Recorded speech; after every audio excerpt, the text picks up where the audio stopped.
तंतु से वस्त्र तक। क्या पढ़ेंगे? तंतु से वस्त्र तक पढ़ेंगे। प्राचीन काल में मानव जब प्रारंभिक सबसे प्रारंभ में जब आज से 1 लाख वर्ष ईस्वी पूर्व का बात है, जब मानव जंगलों में रहते थे और उस समय का समय तो क्या कहा जाता, पाषाण युग कहा जाता था।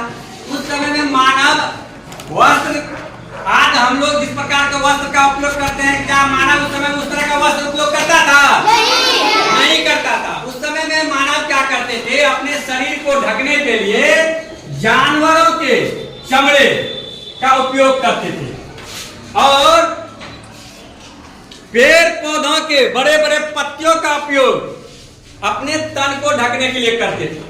धीरे धीरे विकास होता गया और मानव वस्त्र बनाने की कला धीरे धीरे सीखने लगा, जिसमें क्या हुआ, मानव कपास से सूत को काटने का कला सीखा और हड़प्पा काल तक आते आते मानव कपास से सूत काटने का कला को सीख चुका था और इन कपास के रुई से वे धागे बनाते थे, फिर धागे से वे वस्त्र बनाने की कला को सीखा। फिर धीरे धीरे धीरे धीरे विकास होता गया और मानव विभिन्न वस्त्रों को बनाने के कला को सीख गया। तो वस्त्र कई तरह के वे बनाने लगे, जैसे सूती वस्त्र। सूती वस्त्र में वे कपास के रुई से वस्त्र बनाते थे, जूट के रेशा से वे वस्त्र बनाना सीखे और पहले वे चरखा से सूत काटते थे और वस्त्र बनाते थे। बाद में जब आधुनिक युग आया तब मशीनों से सूत की कटाई करना मानव सीख गया। उसके बाद मशीन से वस्त्र बनाने लगे, तो वस्त्र बनाने के कई विधियां सीख गए। तो वस्त्र जो बनते हैं, तंतु से वस्त्र बनता है, तंतु कपास से बनता है। कपास का उत्पादन काली मिट्टी वाले क्षेत्र में अधिक होता है। कपास का उत्पादन कहाँ होता है? हमारे देश में महाराष्ट्र, गुजरात, कर्नाटक जैसे राज्य जो है, यहाँ पर काली मिट्टी की प्रचुरता है, इसलिए यहाँ पर कपास की खेती अच्छी खासी होती है।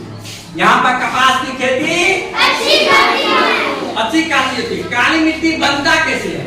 तो जब भूकंप होता है तो उसमें क्या होता है, मेग्मा पिघला हुआ जो है वह लावा के रूप में पृथ्वी के बाहर निकलता है और वह फैल जाता है बड़े क्षेत्रों में। धीरे धीरे वह ठंडा होता है और वह ठंडा होने के बाद काली मिट्टी का रूप धारण कर लेता है। किस मिट्टी का रूप धारण कर लेता है? और ये काली मिट्टी कपास के उत्पादन के लिए काफी अनुकूल होता है।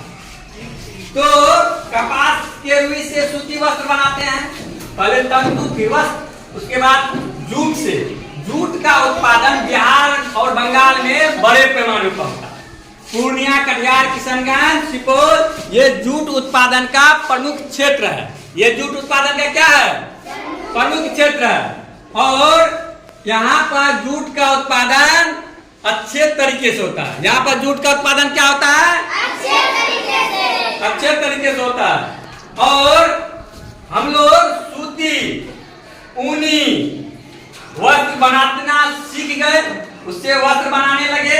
इसके अलावे सूती, ऊनी के अलावे पॉलिस्टर के, एक्रिलिक के और टेरिलिन के भी तंतुओं से वस्त्र बनाना सीख गए।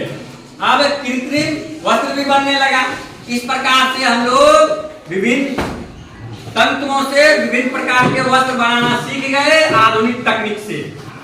अब हम लोग अलग अलग मौसम में अलग अलग वस्त्र बना करके उसका उपयोग करते हैं। जैसे गर्मी के सीजन में सूती वस्त्र पहनना अधिक पसंद करते हैं, उसी प्रकार से ठंडी के मौसम में ऊनी वस्त्र बनाना सीख जाते हैं और ऊनी वस्त्र का उपयोग करना अधिक पसंद करते हैं ना।